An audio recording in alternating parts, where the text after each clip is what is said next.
that you're separated from, a twin flame. Could be family,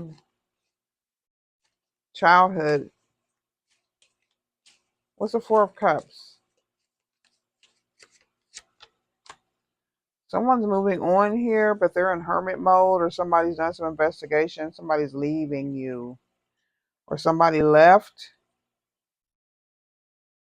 Somebody's looking for somebody. Okay. Remember, this is general, so take what's yours, Aquarius. It could be an Aquarius, or it could just be about healing something here. Maybe someone wants to heal something from the past, a separation. What's the Four of Swords?